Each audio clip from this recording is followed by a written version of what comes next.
ธรรมกายไปกับท่านด้วยรูปหนึ่งพอหลวงปู่ไปฉัน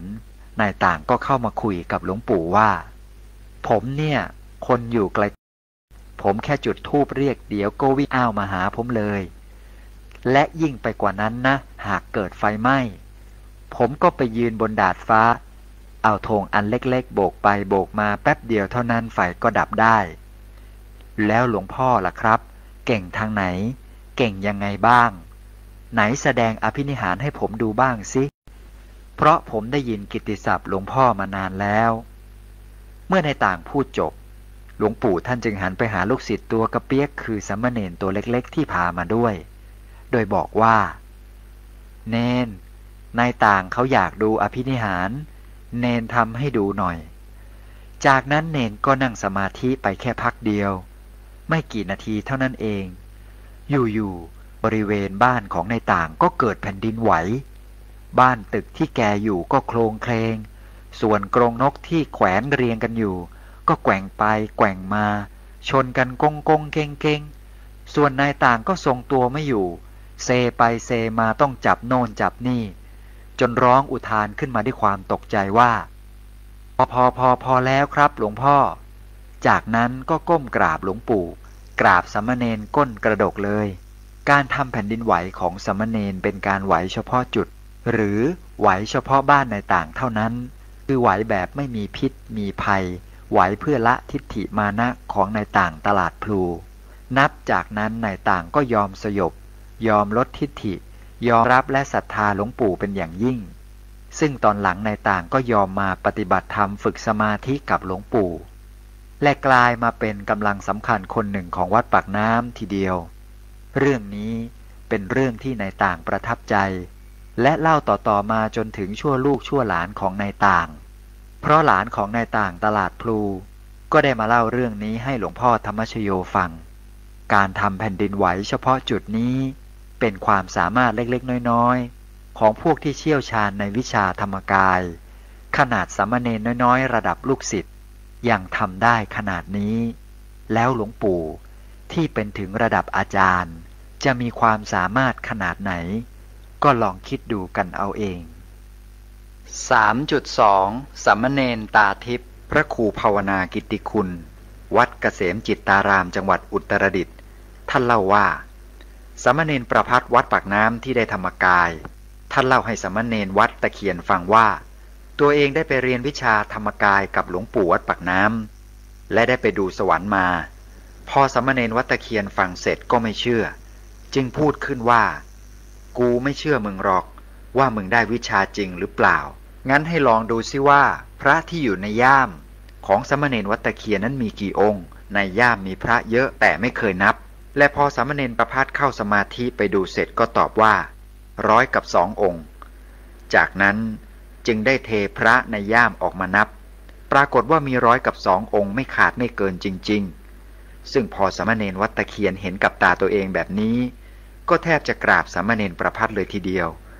จากนั้นสามเณรวัดตะเคียนก็พูดขึ้นว่านึกว่าวิชาวิปัสสนาหมดไปแล้วนึกว่าวิชามรรคผลไม่มีใครเขาทำได้แล้วด้วยเหตุนี้เองสามเณรวัดตะเคียนก็เลยขอเดินทางไปเรียนวิชาธรรมกายกับหลวงปู่ที่วัดปากน้ำบ้างตอนที่ 4 การตรวจดูดวงบุญเวลาหมอดูจะดูดวงเขาจะถามวันเดือนปีเกิดและเวลาตกฟากก่อนแล้วก็เอามาคำนวณผูกดวงแล้วก็ทำนายเจ้าชะตาซึ่งหมอดูบางคนก็ทายแม่นบ้างไม่แม่นบ้างทายตามเรื่องตามราวกันไป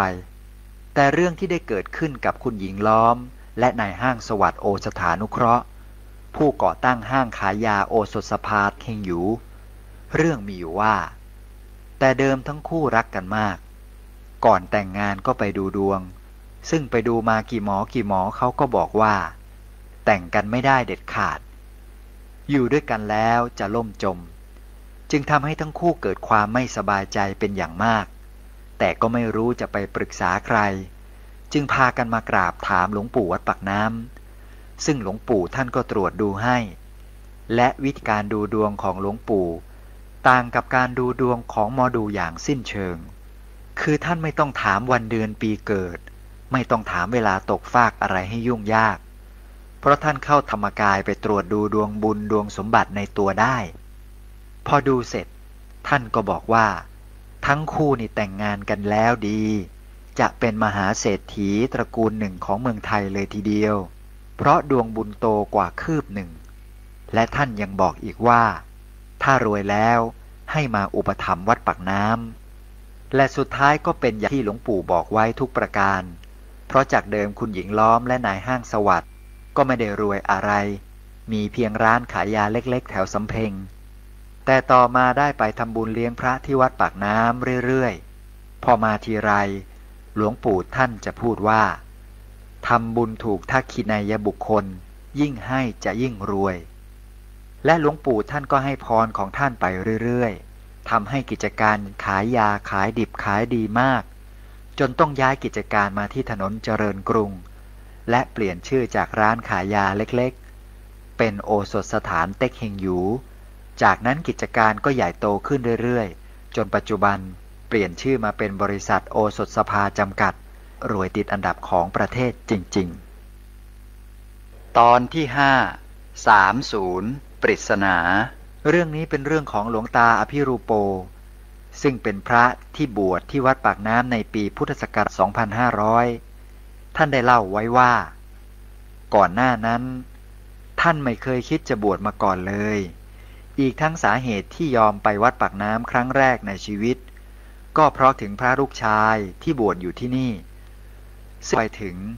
ก็ต้องพบกับความประหลาดใจสุดๆคือท่านได้ไปเห็นรูปถ่ายของหลวงปู่เห็นแล้วก็เกิดความสงสัยอย่างหนักว่าทำไมรูปหลวงปู่ถึงเหมือนกับพระที่มาปรากฏให้ท่านเห็นก่อนตายเนื่องจากก่อนหน้านี้ท่านได้เคยตายแล้วฟื้นขึ้นมาใหม่และเมื่อท่านเห็นดังนั้นก็ไม่รอช้ารีบไปเรียนถามพระที่เฝ้าอยู่ที่โรงเรียนปริยัติธรรมว่าหลวงพี่ครับพระองค์ที่อยู่ในรูปยังมีชีวิตอยู่ไหมครับซึ่งก็ได้รับคำตอบว่ายังมีชีวิตอยู่พระที่โรงเรียนปริยัติก็ชี้ไปทางหลวงปู่วัดปากน้ำและพูดว่าท่านนั่งรับแขกอยู่นั่นเข้าไปกราบท่านสิ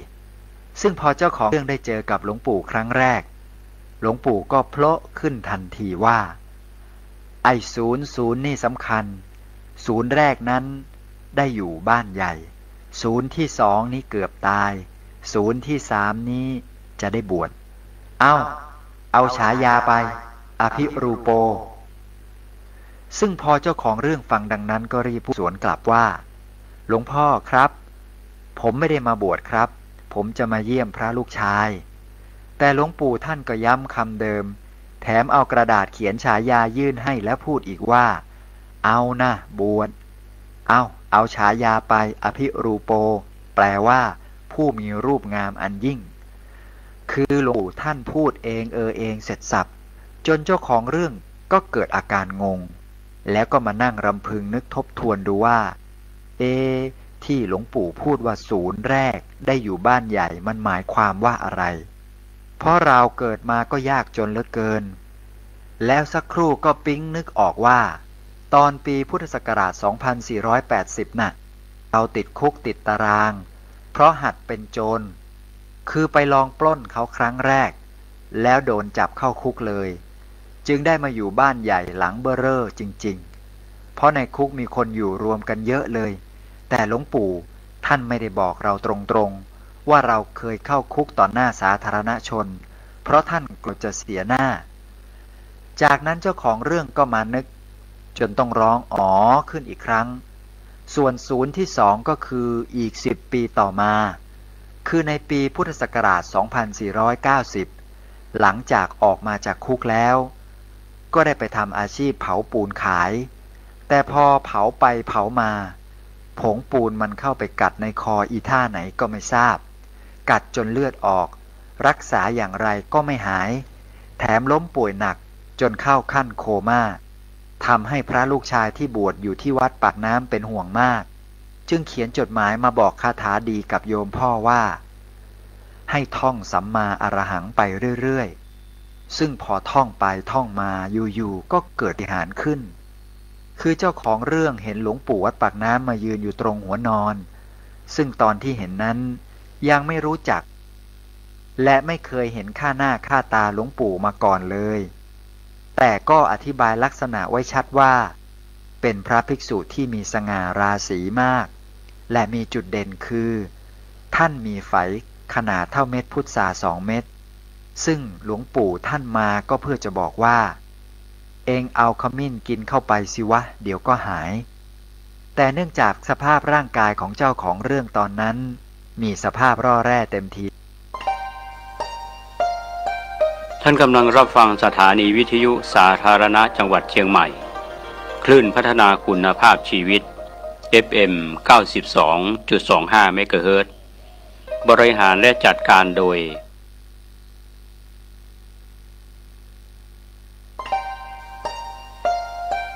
ท่านกำลังรับฟังสถานีวิทยุสาธารณะจังหวัดเชียงใหม่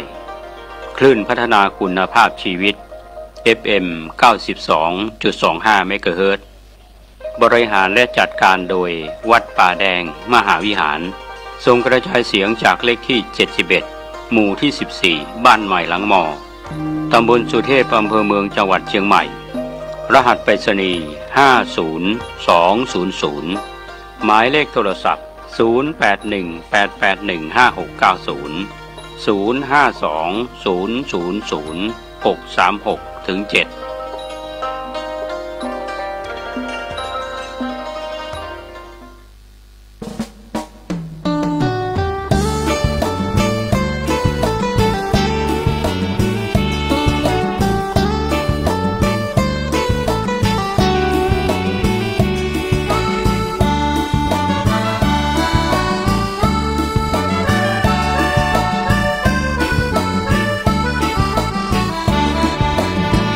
พุทธมามกะมีพระไว้ในดวงใจ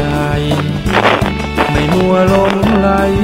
สิ่งใดขอเจริญสุขญาติโยมท่านผู้ฟังทั้งหลายทุกท่านทุกคน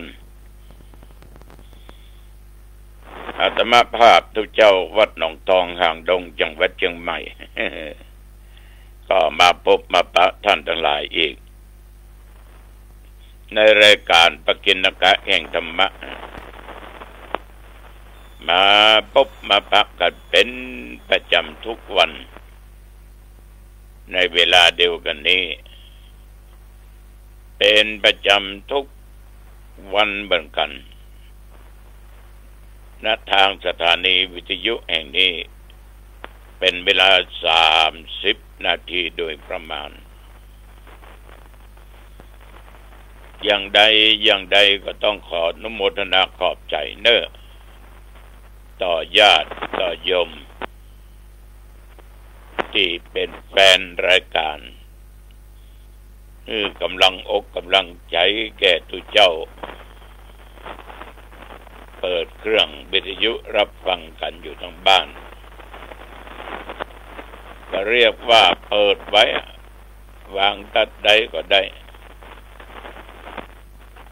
จะนั่งกาดขายของฟังไปด้วยก็ได้นึ่งเข้าเป่าไฟตัวก็ได้เนี่ยกินเนี่ยว่าตัวก็ได้จะเดินไปหันแปลนั้นเอานี้ฟังไปตัวก็ได้เรียกว่าตามอัธยาศัยในอิริยาบถต่างๆได้ทั้งนั้นนอนฟังนั่งฟังได้หมดไม่มีปัญหาเพราะบ้านเฮาเนาะบ้านเฮา ฉะนั้นต้องขอบใจอีกครั้งเอาละต่อไปเรามาไหว้พระสวดมนต์กันก็เป็นมงคลต่อชีวิตคือตั้งอกตั้งใจเน้ออรหังสัมมาสัมพุทโธภควาพุทธังภวันตังอภิวาเทมิกราบพระพุทธสวากขาโตภควตาธัมโมธัมมังนัมมัสสามิกราบพระธรรม สุปฏิปันโนภควโตสาวกสังโฆสังฆังนะมามิกราบพระสงฆ์นะโมตัสสะภะคะวะโตอะระหะโตสัมมาสัมพุทธัสสะนะโมตัสสะภะคะวะโตอะระหะโตสัมมาสัมพุทธัสสะนะโมตัสสะภะคะวะโตอะระหะโตสัมมาสัมพุทธัสสะพุทธังสรณังคัจฉามิธัมมังสรณังคัจฉามิ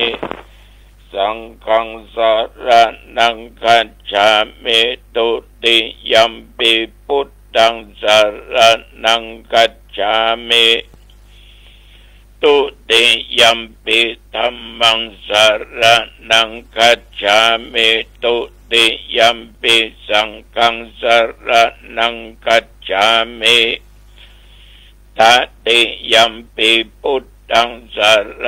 ณังคัจฉามิตติยัมปิธัมมังสรณังคัจฉามิตติยัมปิสังฆังสรณังคัจฉามิอิติปิโสภะคะวะอะระหังสัมมาสัมพุทโธ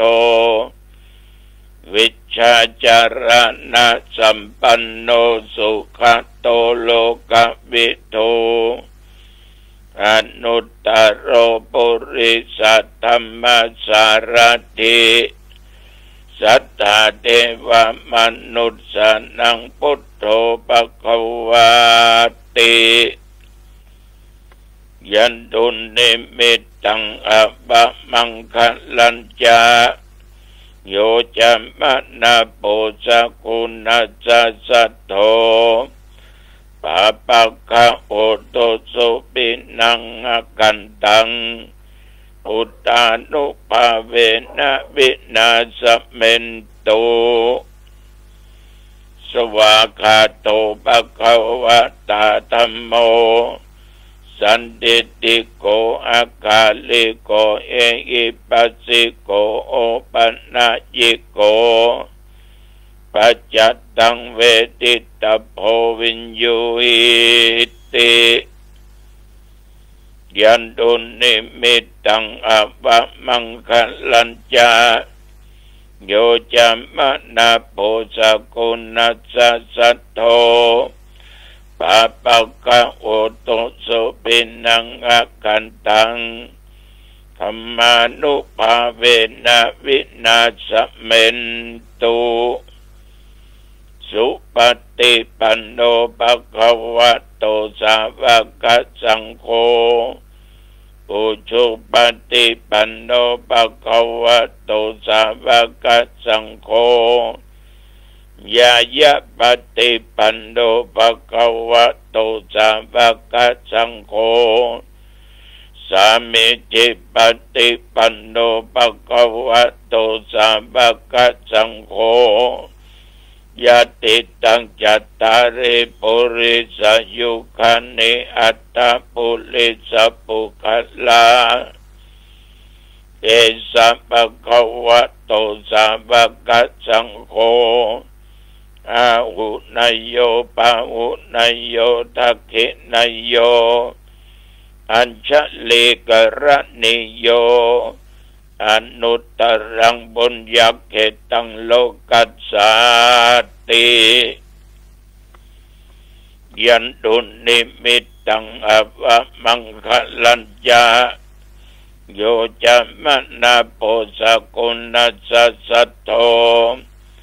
ปะปะคะโอโตสุปินังอากันตังพุทธานุภาเวนะวินาศเมนตุยะโตอังภะกินิอริยยะชาติยะชาโต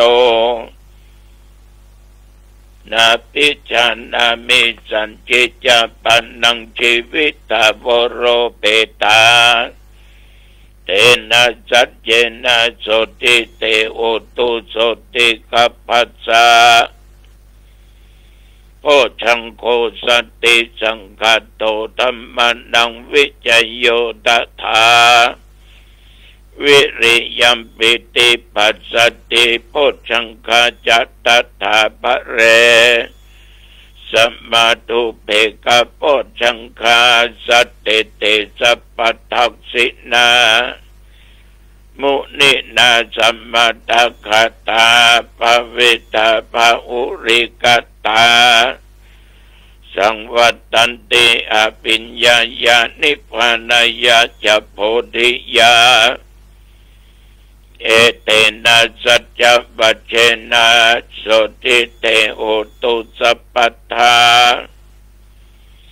เอกัสสมิงสัมมะเยนะโท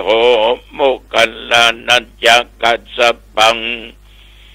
กิลเนตุกิเตติสวาโพชังเกสัตตะเทสัญเยเตจะตังอภินันติตวาโรคมุตยิงสุตังคะเนเอเตนะสัจจวัชเชนะโสติเตโอตุสัพพทาเอกตาธัมมราชาปิเกลัญเยนะปิปิริโตจุนดาเตเรนะตัญเยวาปนาเปตวานัสสะทรังสมโมดิตวาจะอาปาทาธัมมวุฒาสิทานะโสเอเตนะสัจจวัชเชนะโสติเตโอตุสัพพทาปะเอนะเตจะอาปาทาตินันนัมปิมะเอสินังมัคคะอัตตะกิเลสวะปัตตานุปติธัมมตังเอเตนะสัจจวัชเชนะโสติเตโอตุสัพพทาภวตุสัพพมังคลังรักขันตุสัพพเทวตาสัพพพุทธานุภาเวนะสัทธาโสติภวันตุเตภวตุสัพพมังคลังรักขันตุสัพพเทวตาสัพพธัมมานุภาเวนะสัทธาโสติภวันตุเตภวตุสัพพมังคลังรักขันตุสัพพเทวตาสัพพสังฆานุภาเวนะสัทธาโสติภวันตุเต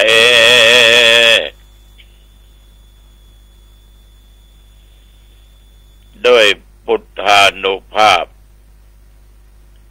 แห่งองค์สมเด็จพระสัมมาสัมพุทธเจ้าจุตนจุองค์ธรรมานุภาพพระธรรมคำสอนของพระพุทธเจ้าจุตนจุองค์บทสังฆานุภาพพระอริยสาวกเจ้าอรหันตเจ้าจุตนจุองค์บทสาธยาย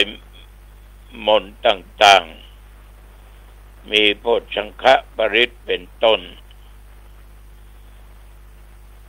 จิตตั้งมั่นเป็นสมาธิข้าพเจ้าก็ตั้งจิตอธิษฐานบรรจบปัญจัยแก่ญาติแก่โยมท่านผู้ฟังทั้งหลายทุกสารทิศทุกเพศทุกวัยและตนข้าพเจ้าแม้นว่าได้ตะรงโรคาเปียธิโรคภัยไข้เจ็บที่มันหนักหนาบาปานเกิดนอกกายในกายหมอรักษาบาหายขอคุณแห่งพระพุทธพระธรรมพระสงฆ์ บทสาธยายมนต์ต่างๆนั้นจงกำจัดโรคภัยไข้เจ็บสิ่งเหล่านั้นวินาศ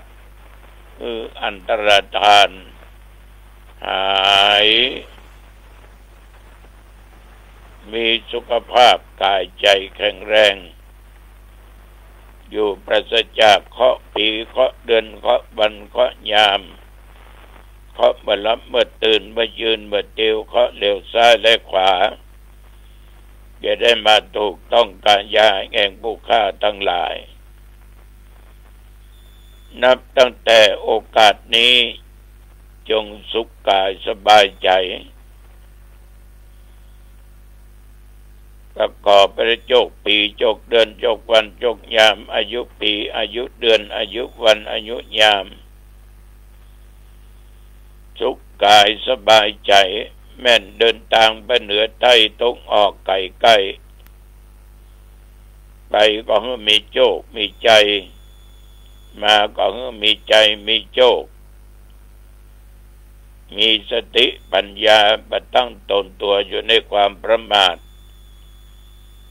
ขอข้าพเจ้าทั้งหลายจงจำเริญด้วยกิจการงานและการงานหน้าที่ยิ่งขึ้นไปอายุวันโนสุขังปะลังจงบังเกิดแก่ทุกท่านทุกคนด้วยจิมเตอกรมอุตุได้ประกาศบอกหมายไว้ถึงฟ้าฝนระยะนี้จะห่างไปพ่องแต่ก็อย่าได้ประมาทยังมีพ่องตกเป็นบางที่บางแห่งกึดแล้วเป็นดีอินดูพี่น้องทั้งอ่างทองสิงห์บุรีอยุธยากรุงเทพน้ำขังไว้เป็น4 เดือน5 เดือนนอนอยู่บนบ้านบนจองชั้นล่างชั้นลุ่มก็บ่ได้นอนอยู่ชั้นที่2ไปมาที่ไหนก็ลำบากลำบนนี่แหละคือภัยที่มันเกิดขึ้นหมู่เฮาทั้งหลายอยู่ทั้งเหนือยังโชคดีอยู่ยังโชคดีแต่บางครั้งก็โชคร้าย เพราะว่าสิ่งเหล่านี้มันจะเกิดมันก็ไม่ได้บอกล่วงหน้าบางที่บางแห่งมันมากำเดียวนี่ก็บัดดันลบก็บ่พ้นแต่ว่ากันไว้ดีกว่าแก้แย่ไว้อย่าแก้ไขบัดดันเนอะนับตั้งแต่ตะวันวามาจนถึงปัจจุบัน24 ชั่วโมงโอ้เฮาโชคดียมก็โชคดีได้อีก24 ชั่วโมงละแต่ว่าแถวบริเวณวัดหนองตองใกล้เคียงเหนือใต้ตกออกไม่มีรายงานว่าฝนตกฉันเข้าง่ายแล้วก็ไปไหนเรียกว่าจะตาอยู่กับวัดฉันเพ็ญแล้วก็ไม่ได้ไปไหนแต่ก็มีญาติมีโยมมานั่งนั่งจาสนทนาเรื่องธรรมะจนค่ำจนยังอาบน้ำอาบท่าก็พักผ่อนจนถึงปัจจุบันบัดเดี๋ยวนี้ครบ24 ชั่วโมงก็นับว่าโชคดีเช่นอย่าง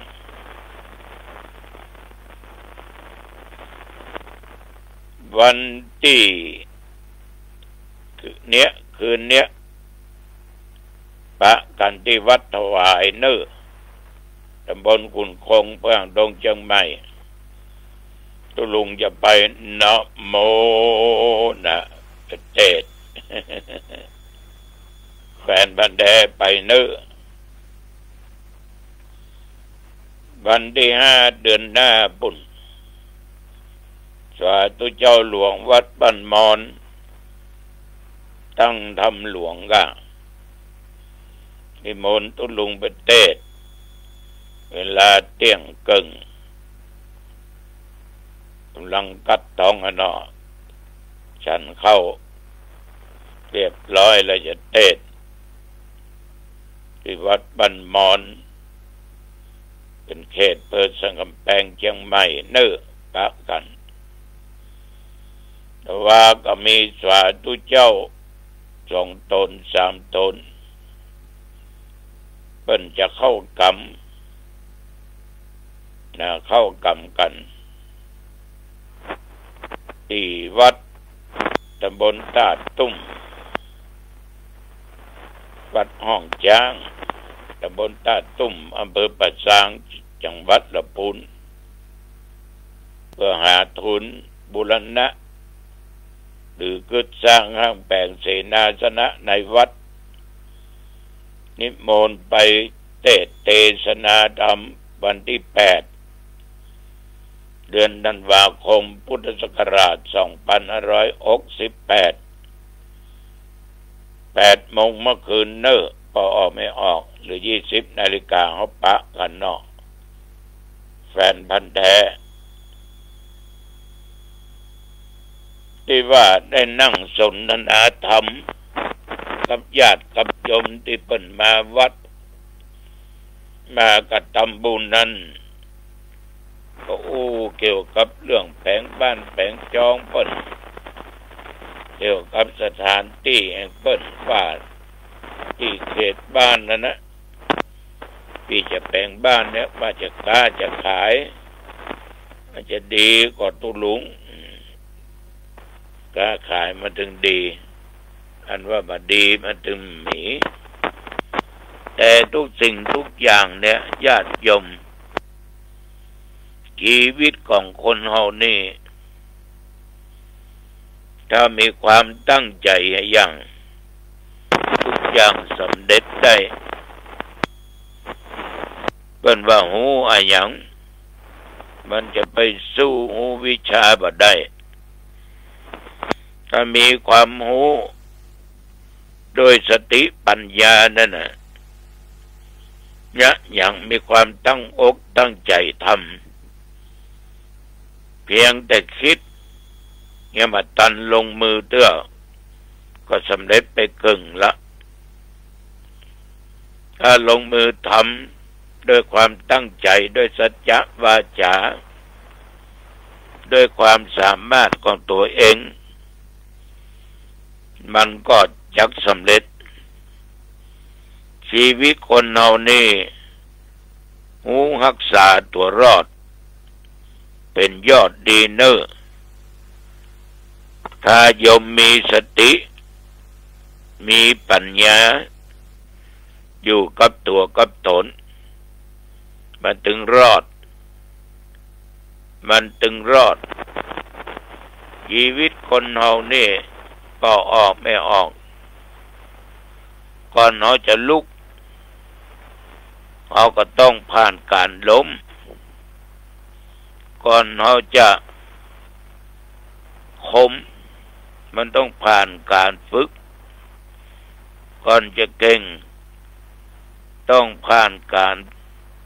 ฝึกปรือก่อนจะมีชื่อจะต้องผ่านการเรียนนี่แน่นอนที่สุดคนเราเนี่ยยืนด้วยขาของตัวเก่าได้มันต้องผ่านในการล้มมาก่อนเพราะจะเป็นครูสอนเป็นโรงเรียนและที่แน่ๆถึงวันเนี่ยก่อนที่เขาจะยืนได้เขาต้องนั่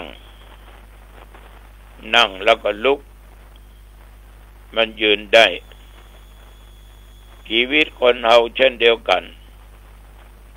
ถ้าในจิตในใจมีความเป็นจริงมีสติและปัญญามีความรู้ความสามารถมันยืนได้ ด้วยลำแข้งลำขาของตัวเองยืนแบบแข็งแกร่งเบาหวั่นเบาไหวถ้าเรามีความหูมีอย่างอย่างทุกสิ่งทุกอย่างนั้นมันก็สำเร็จแม้แต่คุณอยากแต่งบ้านปลูกบ้านก็พอทำเลดีๆหันหน้าไปทางใดดีพอมันเหมาะมันเปิงคนมันผ่านทางเส้นใดห่างจากถนนมอกใดหรือจะติดนี่ก็แล้วแต่คุณจะคิดคุณจะค้าจะขายก็ตั้งอกตั้งใจปัญหามีก็มีไว้แก้การนั้นการนี้ที่มันถูกต้องตามดำนองครองธรรมอยากค้าขายสิ่งที่มันเป็นทุจริตกรรมบทซื่อบทตรงก็ควรมาค้ากับมาค้าเพราะเงินที่ได้มาจากสิ่งเหล่านั้นมันจะมาฆ่าเจ้าของมันดังที่เป็นข่าวตามสื่อต่างๆได้มาแต่ก็เป็นเรื่องเป็นราวอยู่เป็นสุขกาติดคุกติดตารางแสดงว่าขาดสติและปัญญามีความโลภเข้ามาครอบงำด้านจิตใจจนสติปัญญานั้นก็สามารถพุทธขึ้นมาฉะนั้นจะค้าจะขายอันใดก็เป็นไปตามธรรมชาติที่มันเป็นพิษก็เป็นภัยเมื่อมันได้เอาก็บ่ยินดีเมื่อมันมีเอาก็เฉยถ้ามันล้มมันขาดทุนเอาก็เฉยได้เพราะเอาบ่ยินดีในสิ่งที่ได้สิ่งที่มีสิ่งที่เกิดแต่เอาประมาทเอามีสติมีปัญญาเอามีวิริยะมีความอุตสาหะบ่ท้อแท้บ่น้อยใจมีจิตใจเข้มแข็งมีความซื่อตรงมีสัจจะวาจาอยู่ในจิตในใจทุกอย่างจะมีอุปสรรคอย่างใดก็สามารถข้ามอุปสรรคเหล่านั้นไปได้ก็นั่งเทศนอกธรรมาสน์แก่โยมที่มาทำบุญคล้ายวันเกิดได้ฟังเนี่ย ก็เป็นเวลาพอสมควรก็เลยบอกว่าโยมกลับได้นะ กลับได้เพราะโยมต้องไปทำการทำงานไปประกอบอาชีพที่นั่งทุเจ้าเมินบ่ได้เด็กได้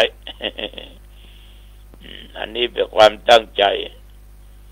ไม่ให้เสียเวลาทั้งเขาและทั้งเราเพราะเวลามีค่ามากเวลามีค่ามากฉะนั้นต้องบริหารเวลามันมีคุณค่าอันนี้ตุเจ้าฝากกับญาติกับโยมเอาละวันนี้ก็ขอแค่นี้อย่าลืมคืนนี้พักกันที่วัดถวายในงานศพของตุเจ้าลองที่วัดถวายนะเวลา 8 โมงเมื่อคืนเนอะอายุวันโนสุขังพลังพบกันใหม่โอกาสหน้าเจริญพร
สารเพื่อการประชาสัมพันธ์โครงการปรับภูมิทัศน์และพัฒนาปรับพื้นที่รอบอุโบสถวัดป่าแดงมหาวิหารมติคณะกรรมการบริหารวัดป่าแดงมหาวิหารครั้งที่ 4/2567 ได้เห็นชอบและอนุมัติให้ดำเนิน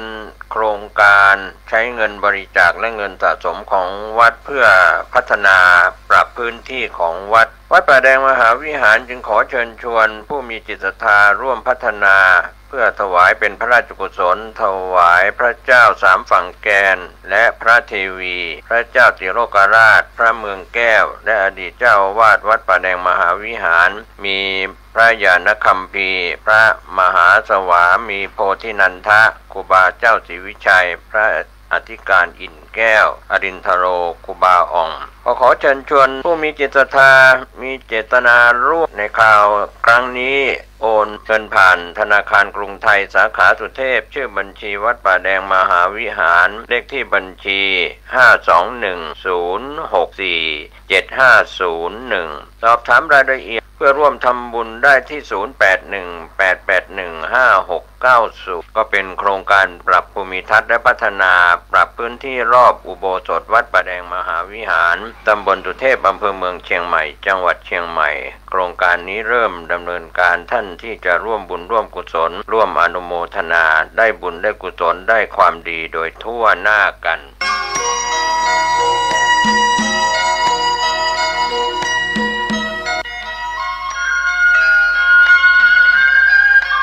เนื่องด้วยศาสตราจารย์พิเศษท่านประเสริฐอยู่เจริญดีได้จัดสร้างสมเด็จพระเจ้าตากสินมหาราชไว้ที่พุทธมณฑลอำเภอดอยหล่อจังหวัดเชียงใหม่ขนาดเท่าวงเวียนใหญ่กรุงเทพมหานครผู้ใดสนใจร่วมทำบุญตามกำลังศรัทธาได้ที่ธนาคารกรุงไทยสาขามีโชคพลาซ่าบัญชีเลขที่ 66197077475 ขอให้ผลบุญตามส่งให้บรรลุมรรคผลนิพพานในเวลาอันควรและหากยังไม่ถึงนิพพานเพียงใดขอคำว่าไม่มีอย่าได้บังเกิดขึ้นสาธุสาธุสาธุ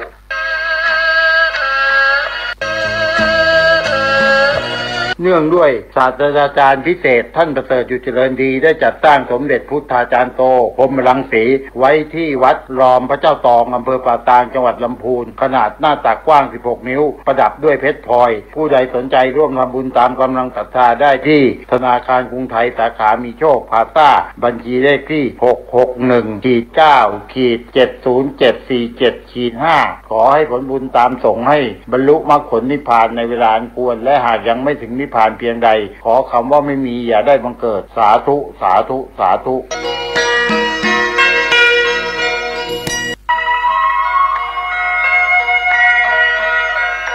ขอเชิญพี่น้องชาวพุทธร่วมเป็นเจ้าภาพสร้างห้องสุขาห้องอาบน้ำเพื่ออำนวยความสะดวกแก่คณะศรัทธาสาธุชนที่จะเข้าปฏิบัติธรรมกรรมฐานณวัดบ้านเราพระเจ้าตาเขียวพื้นที่126ตารางเมตรจำนวน23ห้องประกอบด้วยห้องน้ำหญิง8ห้องห้องอาบน้ำ4ห้องห้องสำหรับผู้พิการ1ห้องห้องน้ำชายแบ่งเป็นห้องสุขา5ห้องโถปัสสาวะ3โถห้องอาบน้ำ4ห้องและห้องสำหรับผู้พิการอีก1ห้องท่านผู้ใจบุญใจกุศลร่วมสร้างห้องน้ำห้องขาตารางเมตรละ 10,000 บาทหรือตามกำลังเจตนาศรัทธาติดต่อร่วมทำบุญได้ที่ธนาคารกรุงไทยสาขาป่าซางเลขที่บัญชี 798-00-274-865 ชื่อบัญชีวัดบ้านเราหรือสอบถามรายละเอียดเพิ่มเติมได้ที่พระครูภาวนาโสภิตผู้ช่วยศาสตราจารย์ด็อกเตอร์เจ้าวาดวัดบ้านเราพระเจ้าตาเขียวตำบลบ้านเรือนอำเภอป่าซางจังหวัดลำพูนโทรศัพท์0969525159ได้ทุกวันขออนุโมทนากับเจ้าภาพทางใกล้ทางไกลและที่ร่วมทำบุญทั้งภาคปกติและออนไลน์ได้บุญได้กุศลได้ร่วมอนุโมทนาโดยทั่วหน้ากันก็เปลี่ยนลูกจะดีหรือไม่ดีอยู่ที่ลูกไม่ใช่พ่อแม่ 1. พ่อแม่ให้ได้แค่ชีวิตและการเลี้ยงดู 2. สุดท้ายการเลือกทางเดินขึ้นอยู่กับลูกเอง 3. พ่อแม่สอนดีแค่ไหนถ้าลูกไม่ทำก็เปล่า 4. ชีวิตลูกจะรุ่งหรือร่วงอยู่ที่การกระทำของลูก 5. พ่อแม่เป็นเพียงผู้ชี้ทางแต่ลูกต้องเดินเองลูกจะดีหรือไม่ดีอยู่ที่ลูกไม่ใช่พ่อแม่ 1. พ่อแม่ให้ได้แค่ชีวิตและการเลี้ยงดู 2. สุดท้ายการเลือกทางเดินขึ้นอยู่กับลูกเอง 3. พ่อแม่สอนดีแค่ไหนถ้าลูกไม่ทำก็เปล่า 4. ชีวิตลูกจะรุ่งหรือร่วงอยู่ที่การกระทำของลูก 5. พ่อแม่เป็นเพียงผู้ชี้ทางแต่ลูกต้องเดินเองเป็นคนแบบไหนวัดจากคำพูดถ้าอยากรู้ว่าคนคนหนึ่งเขาเป็นคนยังไงไม่ต้องสืบไม่ต้องเดาแค่ฟังคำพูดของเขาคุณจะรู้หมดทุกอย่างคำพูดที่หลุดมาจากข้างในต่อให้พยายามปิดบังแค่ไหนก็หลอกกันไม่ได้คนที่มีจิตใจสกปรกก็พูดแต่คำสกปรกคนที่มีแต่ปมในใจก็พูดทำร้ายคนอื่นเสมอบางคนพูดแต่เรื่องโกหกมันคือสัญญาณว่าเขาไม่เคยเคารพใครเลยบางคนพูดแต่ข้ออ้างมันบอกว่าเขาไม่กล้าเผชิญความจริงบางคนชอบพูดดูถูกคนอื่นเพราะข้างในเขาเต็มไปด้วยความกลัวแล้วก็ปมด้อยแต่บางคนถึงเขาจะจนแต่พูดแล้วเต็มไปด้วยกำลังใจบางคนล้มเหลวแต่ยังพูดปลุกให้คนอื่นลุกขึ้นได้บางคนเจ็บปวดแต่ยังเลือกพูดให้คนรอบตัวมีรอยยิ้มดูคนให้ดูที่คำพูดมันจะเปิดเผยทุกอย่างโดยที่เจ้าของปากไม่รู้ตัวปากของใครบางคนอาจเป็นคำตัดสินว่าเขาคือคนที่คุณควรเดินไปด้วยหรือควรเดินออกมาให้เร็วที่สุดเพราะคำพูดของเขาสร้างอนาคตได้และมันก็ทำลายอนาคตเราได้เหมือนกันเป็นคนแบบไหนวัดจากคำพูดถ้าอยากรู้ว่าคนคนหนึ่งเขาเป็นคนยังไงไม่ต้องสืบไม่ต้องเดาแค่ฟังคำพูดของเขาคุณจะรู้หมดทุกอย่างคำพูดที่หลุดมาจากข้างในต่อให้พยายามปิดบังแค่ไหนก็หลอกกันไม่ได้คนที่มีจิตใจสกปรกก็พูดแต่คำสกปรกคนที่มีแต่ปมในใจก็พูดทำร้ายคนอื่นเสมอบางคนพูดแต่เรื่องโกหกมันคือสัญญาณว่าเขาไม่เคยเคารพใครเลยบางคนพูดแต่ข้ออ้างมันบอกว่าเขาไม่กล้าเผชิญความจริงบางคนชอบพูดดูถูกคนอื่นเพราะข้างในเขาเต็มไปด้วยความกลัวแล้วก็ปมด้อยแต่บางคนถึงเขาจะจนแต่พูดแล้วเต็มไปด้วยกำลังใจบางคนล้มเหลวแต่ยังพูดปลุกให้คนอื่นลุกขึ้นได้บางคนเจ็บปวดแต่ยังเลือกพูดให้คนรอบตัวมีรอยยิ้มดูคนให้ดูที่คำพูดมันจะเปิดเผยทุกอย่างโดยที่เจ้าของปากไม่รู้ตัวปากของใครบางคนอาจเป็นคำตัดสินว่าเขาคือคนที่คุณควรเดินไปด้วยหรือควรเดินออกมาให้เร็วที่สุดเพราะคำพูดของเขาสร้างอนาคตได้และมันก็ทำลายอนาคตเราได้เหมือนกัน 1. อย่าสงสารใครเด็ดขาดอย่าไปช่วยเหลือใครและยิ่งไม่ควรให้ใครมาเกาะคุณ 2. จำไว้ให้ดีคนที่น่าสงสารที่สุดก็มักจะอันตรายที่สุดเพราะคนที่น่าสงสารย่อมมีบางอย่างที่น่ารังเกียจ 3. เพื่อนบ้านอย่าคิดจะสนิทสนมจนกลายเป็นเพื่อนแท้ 4. ความสัมพันธ์ที่ดีที่สุดไม่ใช่การเลี้ยงข้าวหรือให้ของขวัญแต่ต้องปฏิบัติตามกฎของโมเรบิอัน 93% ของการสื่อสารเกิดจากสิ่งที่ไม่ใช่คำพูด 5. ในวงกินเลี้ยงอย่าไปบังคับใครให้ดื่มเหล้า 6. บ้านที่ว่างอยู่อย่าให้ญาติยืมเพราะเชิญมาอยู่ได้ง่ายแต่ไล่ให้ออกนั้นยาก 7. ห้ามเด็ดขาดในการบอกคนอื่นว่าคุณมีเงินเก็บอยู่เท่าไหร่จำไว้เลยว่าห้ามบอกใครทั้งนั้นไม่ว่าใครก็ตาม 8. อย่าตัดสินใจแทนใครถ้าผลลัพธ์ออกมาดีคุณอาจไม่ถูกนับบุญแต่ถ้าออกมาแย่คุณจะโดนโทษทันที 9. ถ้าอยากเข้าหาใครให้ขอให้เขาช่วยอะไรเล็กๆเป็นประจำแล้วค่อยให้ของขวัญเล็กๆแก่เขา 10. เพื่อนหรือเพื่อนร่วมรุ่นที่ไม่ได้ติดต่อกันเกิน10 ปีถ้าเขาส่งข้อความมาก็ให้ทำเป็นไม่เห็นอย่าตอบ 11. อย่าเสียเวลามากเกินไปกับการรักษาความสัมพันธ์เมื่อคุณมีเงินและมีความสามารถความสัมพันธ์ทุกอย่างจะราบรื่นเองถ้ามันยังไม่ราบรื่นแสดงว่าเงินและความสามารถของคุณยังไม่พอ 12. อย่าบอกแผนของคุณให้ใครฟังปล่อยให้พวกเขาได้เห็นผลลัพธ์ด้วยตาตนเอง 13. การพึ่งพาคนอื่นเท่ากับคุณกำลังทำลายตัวเองคุณต้องเข้าใจว่าใต้ต้นไม้ใหญ่จะไม่มีหญ้าใหญ่เติบโตสิ่งที่บังแดดกันฝนให้คุณได้ก็อาจจะทำให้คุณมองไม่เห็นแสงตะวันเลยก็ได้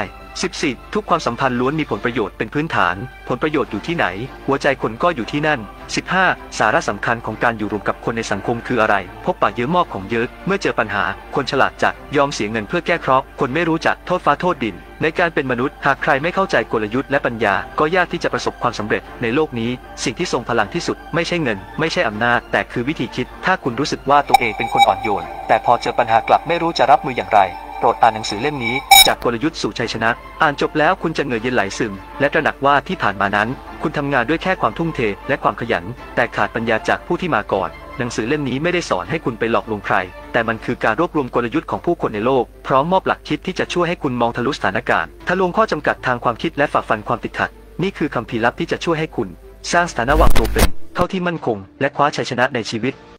ก่อนที่คนเราจะรวยมักจะมีสัญญาณแปลกๆแบบนี้ 1. เริ่มลดการเข้าสังคมที่ไม่มีประโยชน์ 2. ไม่สนใจสายตาคนอื่นไม่แคร์ว่าคนอื่นจะมองเราอย่างไร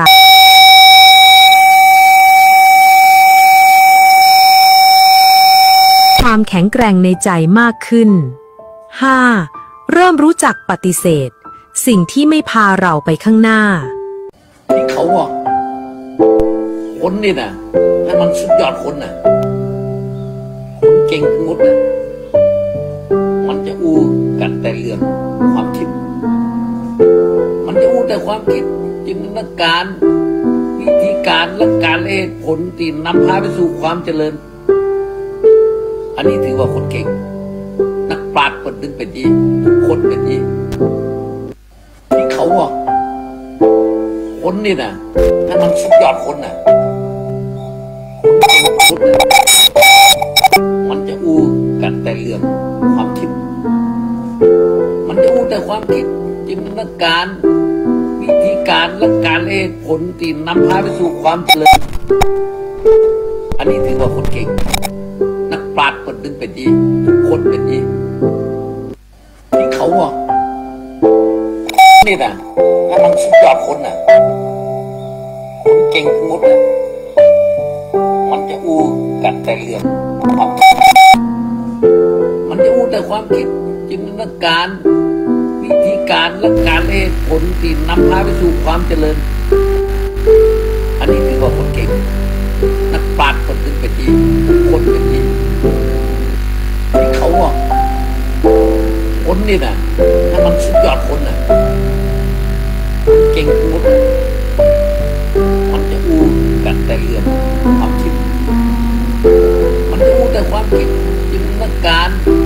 วิธีการและการเหตุผลที่นำพาไปสู่ความเจริญอันนี้ถือว่าคนเก่งนักปราชญ์คนหนึ่งเป็นดีทุกคนเป็นดีที่เขาว่าคนนี่นะนั่นมันสุดยอดคนนะเก่งทั้งหมดมันจะอู้กันแต่เรื่องความคิดมันจะอู้แต่ความคิดจินตนาการ